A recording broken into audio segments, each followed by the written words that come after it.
আসসালামু আলাইকুম রহমতুল্লাহ। কেমন আছেন বন্ধুরা সবাই? আশা করি ভালো আছেন। আর ভালো থাকেন এই দোয়া সকলের জন্য করি। আজকে আমরা দুইটা বইয়ের ব্যাপারে কমেন্ট আসছে, সেই বিষয়গুলো নিয়ে কথা বলতে যাচ্ছি।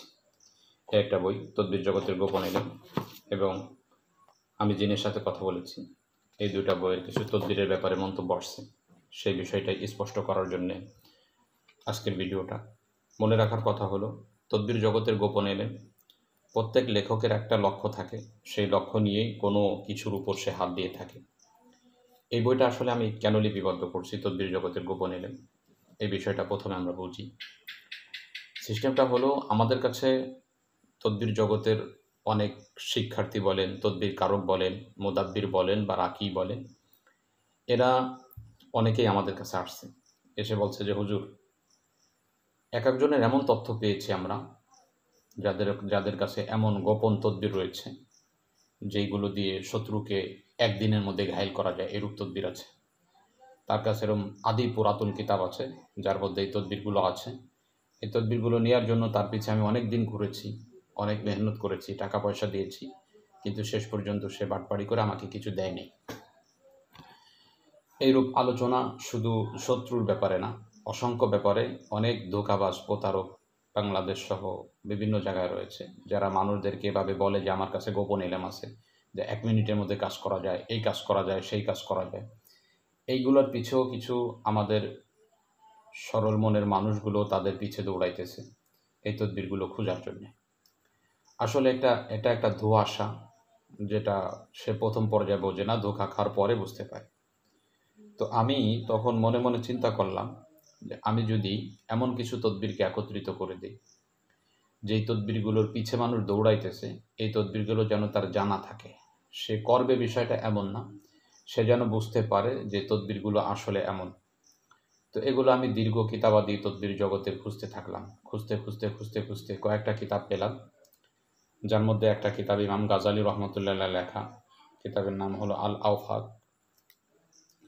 আর একটা কিতাব হায়াতুল হায়ওয়ান, এই কিতাবটা যারা কওমি অঙ্গনে পড়ালেখা করেছে এরা সকলেই হায়াতুল হায়ওয়ান সম্পর্কে পরিচিত, এবং আমাদের ক্লাসের মধ্যে হায়াতুল হায়ওয়ান সম্পর্কে অনেক আলোচনা হয়েছে। এরপর আর একটা তদবিরের কিতাব আমলিয়াতে আজিজিয়াত, এটাকে অধ্যয়ন করলাম। তারপরে শামসুল মাআরিফ, একটা কঠিন কিতাব আরবিতে লেখা, এটাও অধ্যয়ন করলাম। এগাসাতুল মাজলুম ফি কাশফি ইসরারুল উলুম নামে একটা কিতাব আছে। এই কয়েকটা কিতাব আমি দীর্ঘ তালাশ করতে করতে করতে করতে করতে করতে এই কিতাবগুলো খুঁজে বের করলাম। এর আগাটুকুড়া সব জায়গা পড়া শুরু করলাম। এমনটি হায়াতুল হায়ান আমি নেটে খুঁজে 1 খণ্ড মাত্র পেলাম, বাকিগুলো না পাওয়ার কারণে আমি সাথে সাথে শুধু একটা দুইটা এই খণ্ড, বাকি 2 খণ্ড আনার জন্য ঢাকাতে যাই এবং কিতাবগুলোকে সংগ্রহ করি। করার পরে এই কিতাবগুলো আমরা একত্রিত করার পরে পড়ে এর মধ্য থেকে যেই তদবিরগুলো দিয়ে দুর্লভ যেই তদবিরগুলো আছে, যেমন শত্রুর উপর জিন চালান দেওয়া, শত্রুকে আজীবন অসুস্থ করে রাখা, এইরূপ যেই সমস্ত তদবির আছে, এই সমস্ত তদবিরকে একত্রিত করে দিয়েছে। এই বইটা একত্রিত করার অর্থ এটা না যে এর থেকে একজন লোক তদবির করবে, শুধু সে জানবে যে এইরূপ তদবিরও আসলে আছে, যাতে সে অন্যের পিছে না ঘোরে, যে এই তদবিরগুলো তার কাছ থেকে আমি আনি, তো আনলাই তো আমার রেজাল্ট ভালো হবে, এই চিন্তায় যাতে ধোঁকার মধ্যে না পড়ে, এজন্য এই বইটা লিপিবদ্ধ করা। তো লেখে আমি এখানে শেষ কথা নামে একটা শেষ পৃষ্ঠায় কথা দিয়েছি। যেই সমস্ত ভাইয়েরা আমাদের কমেন্ট করেন বা পড়েন, তারা লেখকের শেষ পর্যন্ত কথাগুলো শুনবেন বা পড়বেন, পড়লে দেখবেন যে কিছু বিষয়টা স্পষ্ট হবে ইনশাআল্লাহ। তো এখানে লেখা হয়েছে, আমি শেষ কথাটা পড়ে শোনাই। 32 নম্বর পৃষ্ঠায়। আলহামদুলিল্লাহ, আল্লাহ তাআলার অশেষ মেহেরবানিতে আজ রোজ রবিবার 27/8/2023 এই সংক্ষিপ্ত পুস্তিকাটি লেখা শেষ হয়েছে। তবে এই পুস্তিকা থেকে তদবির করার অনুমতি সবাইকে দেওয়া হচ্ছে না। এই পুস্তিকা থেকে তারাই তদবির করতে পারবে যারা আলেম ও মুফতি এবং তদবির জগতে অন্তত 2 থেকে 3 বছর কাজ করে গভীর অভিজ্ঞতা অর্জন করেছে। আর যদি কেউ অভিজ্ঞতা ছাড়া, শরীয়ী জ্ঞান ছাড়া, আবার বলছি, আর যদি কেউ অভিজ্ঞতা ছাড়া, শরীয়ী জ্ঞান ছাড়া এই দেখে তদবির করে, এই বই দেখে তদবির করে, তাহলে এর গুনাহ ও দায়ভার তার উপরই বর্তাবে। একেবারে নিরুপায় না হলে এই তদবিরগুলো করবে না। এই পুস্তিকায় যা কিছু লেখা হয়েছে তার কিছু অংশ ইমাম গাজালি রহমতুল্লাহ লিখিত বই, আল আওফাক থেকে নেওয়া হয়েছে। তার ব্যাপারে একটু প্রশংসা করা হয়েছে। আর তিনি যে একজন বড় আলেম ও গবেষক ছিলেন এর মধ্যে কোনো সন্দেহ নেই। তিনি এত বড় আলেম ছিলেন যে তাকে পঞ্চম শতাব্দীর মুজাদ্দিদ হিসাবে বিবেচনা করা হয়। তাই চিন্তা করলাম যে তিনি যেহেতু এই তদবিরগুলো লিখেছেন, অনর্থক তিনি লেখেননি, উম্মাহের কোনো না কোনো উপকারের জন্যই লিখেছেন। ফলে আমি ভাবলাম যে তার লেখা এই তদবিরগুলো যারা তদবির জগতে কাজ করে তাদের জানা থাকা দরকার। কারণ হলো অনেক সময় রোগীর অবস্থা চরম খারাপ হতে পারে, অনেক সময় শত্রুতার সীমাও ছাড়িয়ে যেতে পারে, আর মাজলুম নিরুপায় হয়ে যেতে পারে। তখন আমার মনে হয় একেবারে নিরুপায় হলে এই তদবিরগুলো প্রয়োগ করা যেতে পারে। আর যদি তদবির হায়াতুল হায়াওয়ান ও আমলিয়াতে আর কিছু তদবির হায়াতুল হায়াওয়ান ও আমলিয়াতে আজিজিয়াত, শামসুল মাআরিফ ও ইগাসাতুল মাজলুম ফি কাশফি ইসরারিল মালউলুম থেকে লেখা হয়েছে। এর অর্থ হলো এই কিতাবের একটা কথাও আমার না, আর আমি এই কিতাব থেকে তদবির করার জন্য কাউকে বলিনি। বিষয়টা হলো এই তদবিরগুলো যেন মানুষের জানা থাকে, শুধু এতটুকু বিষয়ের জন্যই এই বইটা লিপিবদ্ধ করা হয়েছে। আর আমি জিনের সাথে কথা বলেছি এই বইয়ের একটা তদবির নিয়ে মন্তব্য আসছে, সেটা হলো এরূপ জিন হলে বাঁচার তদবির। এখানে একটা ঘটনা উল্লেখ করা হয়েছে। তো তারপরে একটা তদবির আনা হয়েছে, যে তদবিরটা শুধু রোগীর মা, বোন এবং স্বামীকে করার অনুমতি দেওয়া হয়েছে। এই তদবিরটা নিয়ে গবেষণা আমি কেন করেছিলাম এই বিষয়টা আপনাদেরকে একটু যুক্তি বলি। আমি ইফতার বছরে যখন গহরডাঙ্গায় পড়ালেখা করি, একটা পরিবারে একটা মেয়ে অসুস্থ হইলে তখন ওই পরিবার থেকে ওই মেয়েটাকে গোপালগঞ্জ এরিয়া বলেন, আরও বাহিরে বলেন, যে জায়গা তারা সুনামধন্য মোদাব্বিরদের কথা শুনেছে, সকলকেই তারা দেখানোর চেষ্টা করেছে এবং দেখিয়েছে। কিন্তু মেয়েটা 2 দিন 3 দিন সুস্থ থাকে, তারপরে জিন্নাতে প্রচুর পরিমাণে আক্রমণ করে। যেই আক্রমণটা দেখলে কোনো একজন মোদাব্বির বা কোনো একজন মানুষ সহ্য করতে পারবে না।